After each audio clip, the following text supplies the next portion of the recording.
Hey, what's up everyone? Welcome back to Jungle Gap. In today's video, we're going to be taking a look at the current rank 1 player on the Korean server. Now, this player, you might know him. He is a jungler, and he's dominated the Korean solo queue ladder pretty much every single season. I've personally been a fan of his for quite some time, and that player being none other than Tarzan.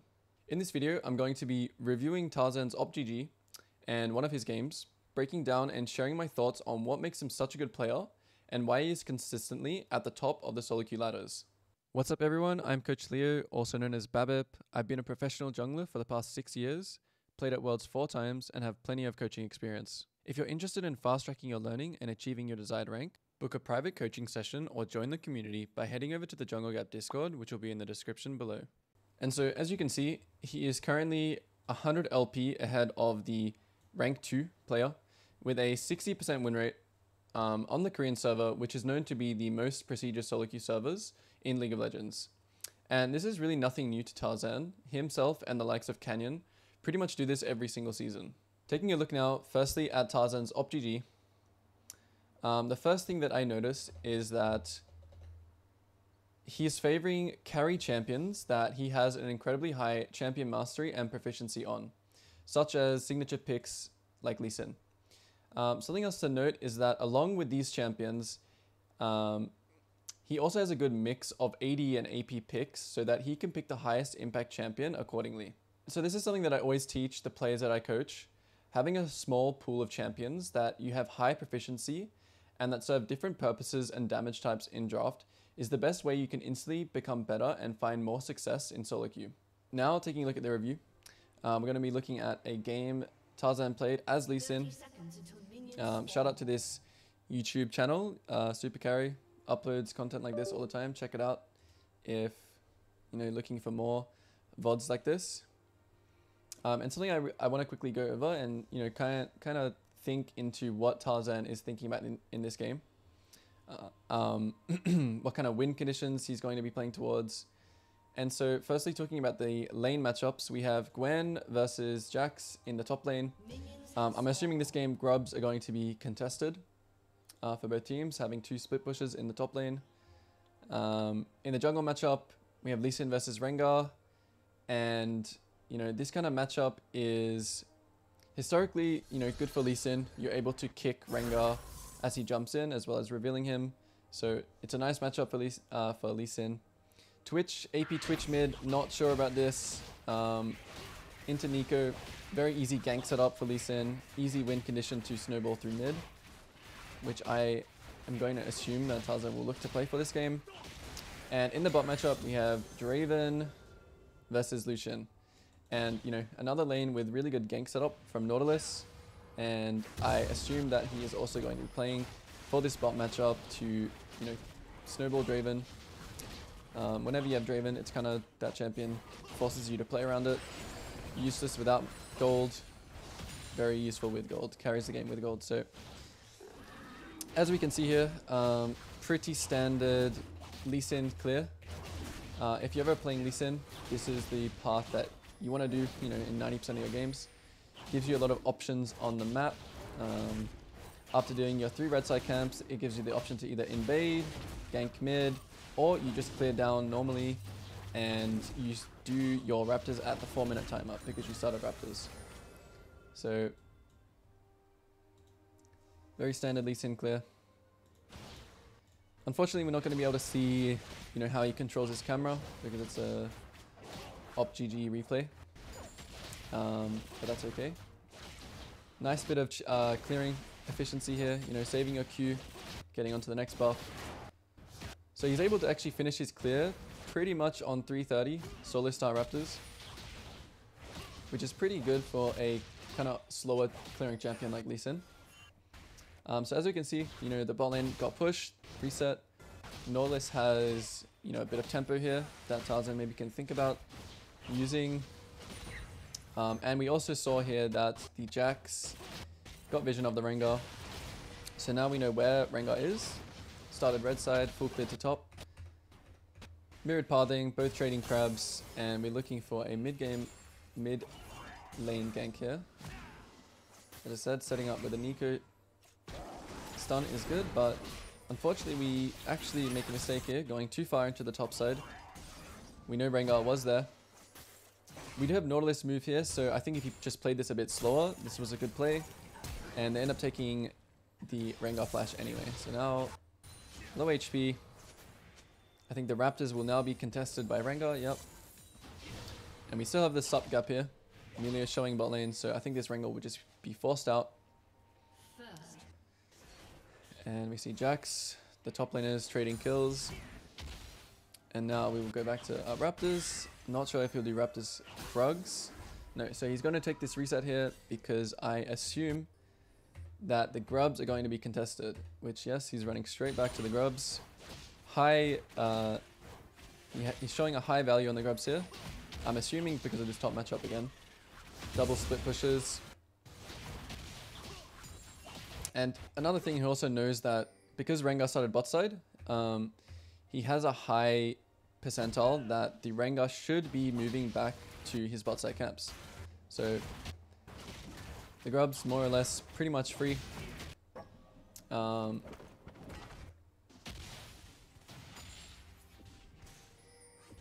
yeah, that was just a great decision based off of the information he received about Rengar's clear, that he knew that that objective was free. And so Rengar immediately here, I mean, in a high elo game, you know, the highest elo game that you could possibly have in League of Legends, Korean solo queue 1000 LP, the Rengar immediately wants to, you know, trade something back for this, make his own play. And because he piled to the bot side, they look to do Dragon here. And let's see what, you know, kind of mechanics Tarzan plays out here. Playing very patiently, you know, not overcompensating his AD carry dying.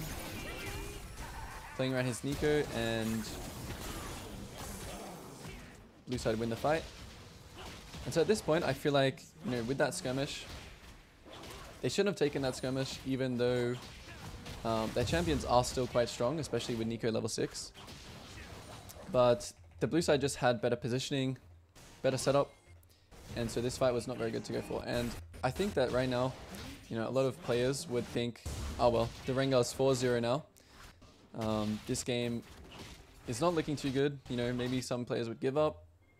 Draven died.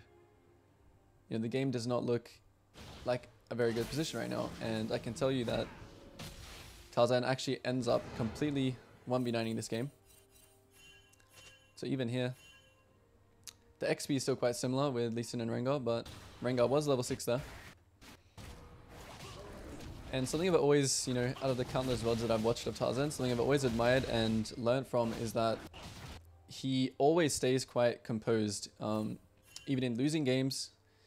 And that's something that you can also apply and learn from, is that, you know, staying calm, continuing just to play the game, taking opportunities as they present themselves is, you know, always the best thing that you can do, and always a way that you can still play out the game.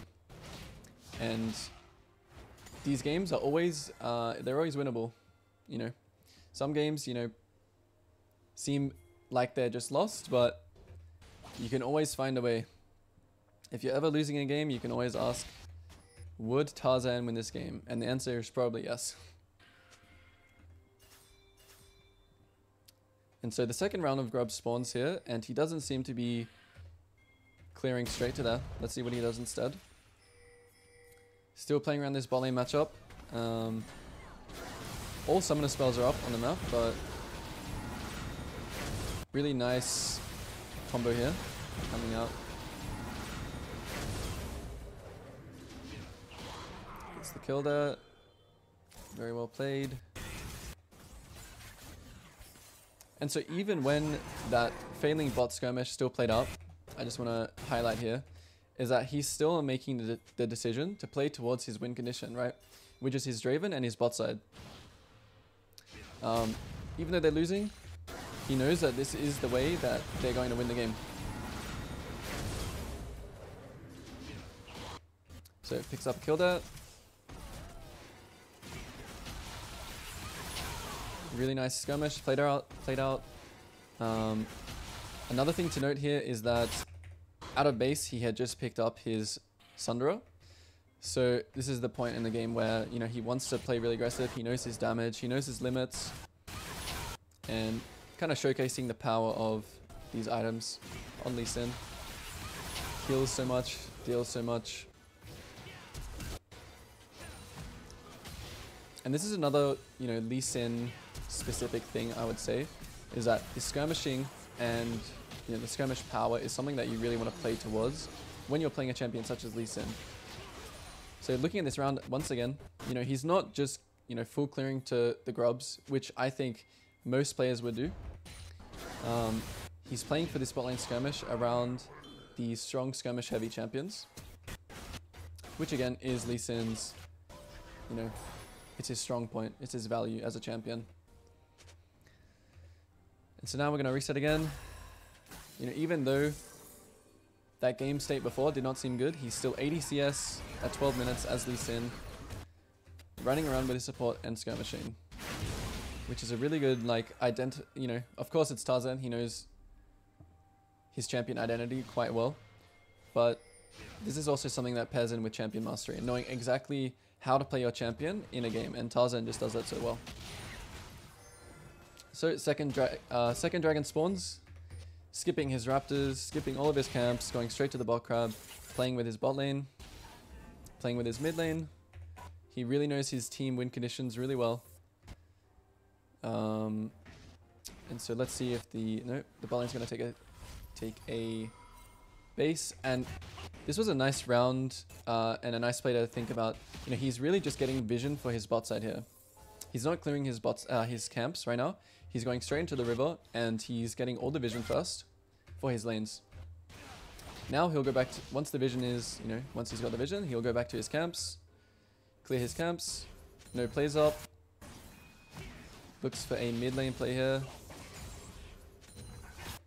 pushes the lane,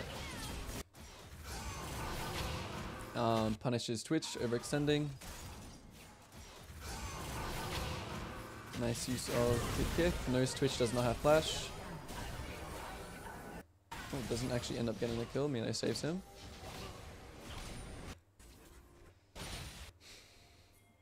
And so still playing around this dragon. He's putting a lot of value on this dragon and playing around his bot lane. Even though, like, look at his bot lane. 0-1 Draven, 0-4 Nautilus.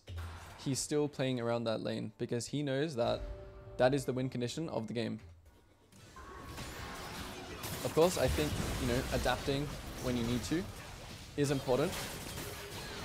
But for this game, he thinks, you know, it's not over yet on the bot side, which is really, really crucial in why he can win these kinds of games that seem lost.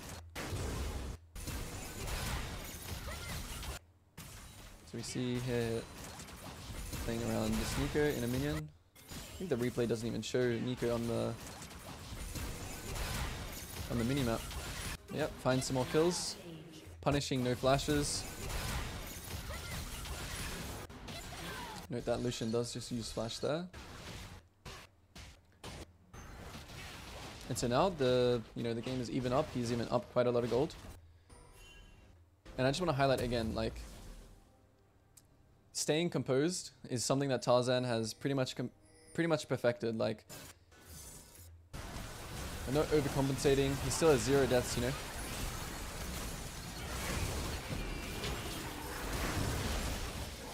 Now the skirmish plays out.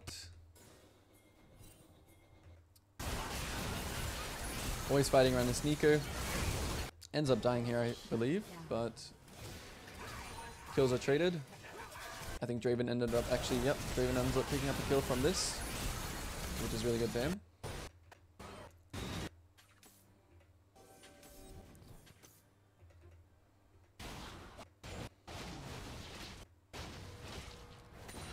Still farming.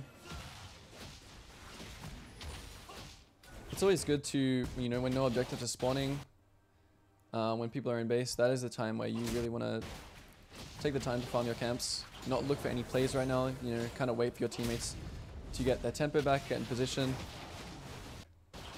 And, you know, once they push this mid wave and they walk in, that's when he decides, okay, it's time to run into enemy jungle.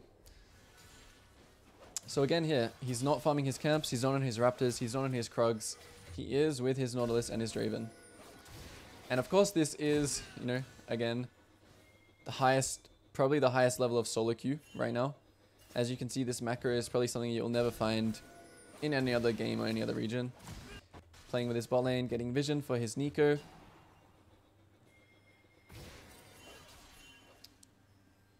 And I believe, remembering watching this VOD,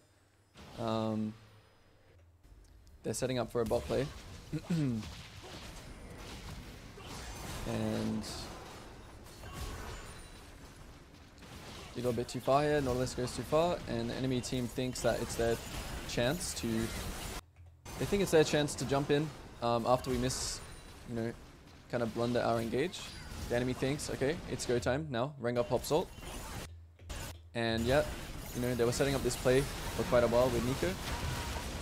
Hiding in the minions.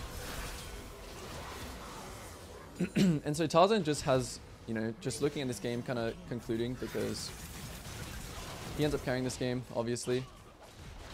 You know, Tarzan has such a good understanding of the champions, the draft, the win conditions, and the champion mastery.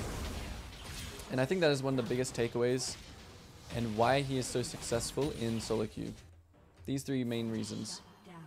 And all of these things to him, you know, thinking about, you know, he doesn't have to think about the win conditions. These are all things that are just coming to him second nature.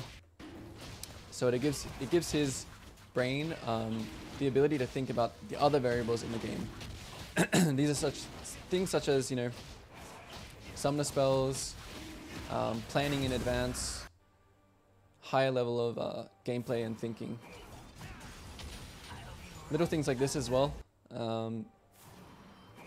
Knowing when to, you know, cheese the enemy is also a really big solo queue skill, because, you know, here you would just be thinking, okay, we just finished Dragon, now it's time to play for the Baron.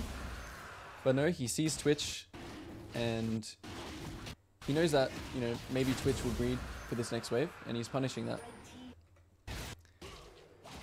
Ends up doing so. This is really like, especially in solo queue, it kind of puts the nail in the coffin when you punish the enemy being greedy, trying to get back into the game.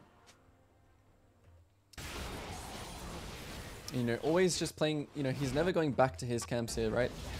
And even though he's probably sitting on like quite a lot of gold right now, he knows that he can keep the pressure on, so that is what he's deciding to do. He's keeping the pressure on, he's not basing, he's staying on tempo with his team, and just living in the enemy jungle, really, you know, putting his foot down.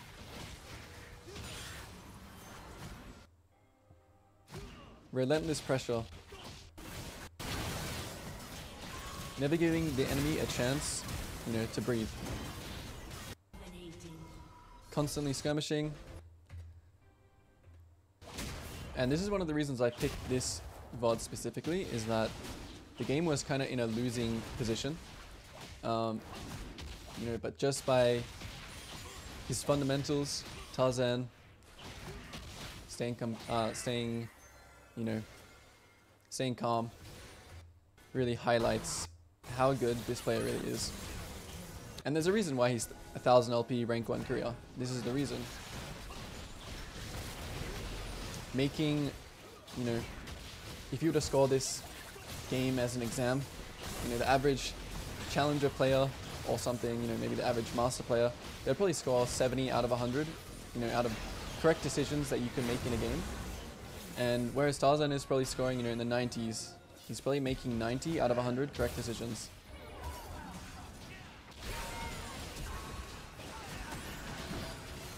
So I think the rest of this game is kind of just, you know, more of the same, skirmishing. And I think that's kind of what what concludes this review. I think I've talked about everything I want to. And yeah, I just wanted to really showcase this VOD specifically because it highlights things that you can really take from this game and apply in your own games. Thank you for watching. If you have any feedback on this video or any ideas or topics that you'd like me to cover in future videos, leave them down in the comments below.